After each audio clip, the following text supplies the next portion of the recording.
This is a diagram of an analog to digital converter, or ADC.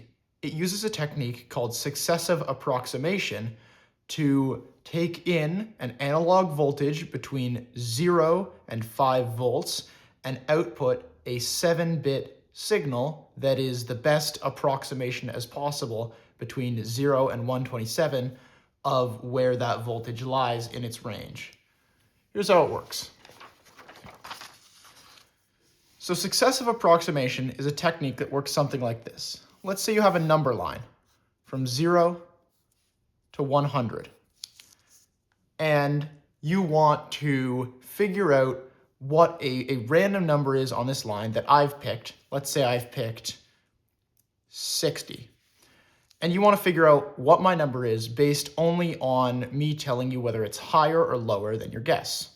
Your first guess would be 50, because it splits your range in half.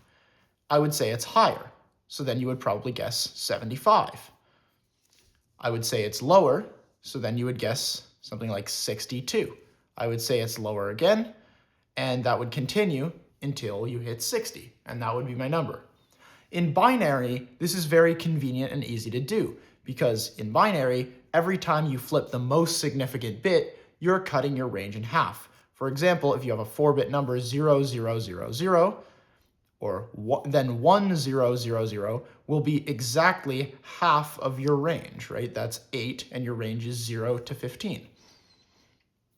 So the way this works in the SAR ADC is through this system. It begins with all zeros coming out of the shift register and all ones coming out of the D latches, which will also hold our final output as they get updated. These move on to the AND gates, which you might think would output a 0, because this is a bitwise AND, and it's getting all zeros here and all ones here. However, as we can see here, the shift register doesn't line up with the D latches.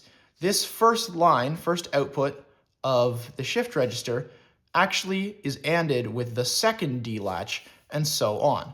The first D latch instead is ANDed with a 5-volt signal, which means that whatever is outputted on this D latch's output will always make it through this AND gate as is. If it's a 0, this will output a 0. If it's a 1, this will output a 1. Right now, this is a 1, and the rest are zeros, which gives us a convenient midpoint in our range. It will be 1, 0, 0, 0, 0, 0. So that will make it to the DAC and be converted to an analog voltage that will be exactly half of our source voltage, which is 5 volts in this case. That will be passed to the comparator, which is up here, and that comparator will compare it to the input voltage, which is what we're trying to approximate. It will either output a 1 or a 0 based on whether it's higher or lower, which will also tell us, is this voltage in the top or bottom half of the total range, which gets fed back into the D latches, and this all happens before the first clock edge. Then the clock rises for the first time, and it ticks over the shift register. So now the shift register holds a 1 here. That 1 is going to clock this D latch, and that D latch is going to, I think it's useful here to say we've picked a number. So let's say the voltage we're trying to approximate works out to a digital conversion of 1001001. That would mean that we would find a 1 because our 10000 would be less than the voltage. This would output a 1, it would come back here. And now this is permanently a 1. This D latch is never going to change again. So now we're looking at the second D latch. And the second D latch takes input from, or the second D latch is ANDed with this. And right now it holds a 1 because all of them start with a 1. So now our output is going to be 1, or our DAC is going to have 1, 1, 0, 0, 0, 0, which means we've cut our range in half again. We're going to compare that analog voltage to our input voltage. We're going to get a higher or lower signal. We're going to feed it back into the DAC, or we're going to feed it back into the D latches, and that's going to continue until we've got our whole number, which is going to be 1, 0, 0. Is that wrong? 1, 1, 0, 0. 1, 0, 0, 1. And that's going to come down here to the output. It's going to light up on these LEDs. and we'll have approximated our voltage. This is the first small part of the SAR ADC, the clock. It works using 2 inverters, 2 resistors, and 2 capacitors, and works on the simple system that an inverter feeding back into itself will constantly alternate at its switching speed.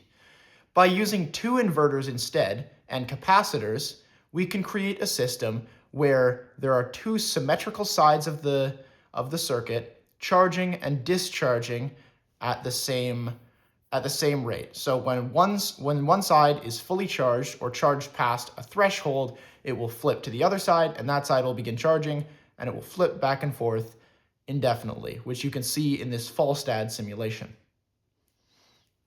I've also hooked this up to an Arduino to verify that it's running at the speed that it should be, which is 10 kilohertz or 10,000 times per second. On this Arduino is a simple sketch to increment a counter using an interrupt every time this clock sends a signal to D3, and every second print out that counter, and you should see it increase by 10,000 each time.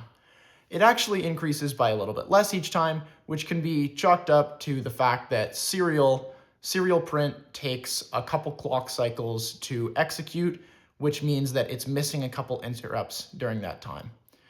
But this clock is working at the frequency it's supposed to.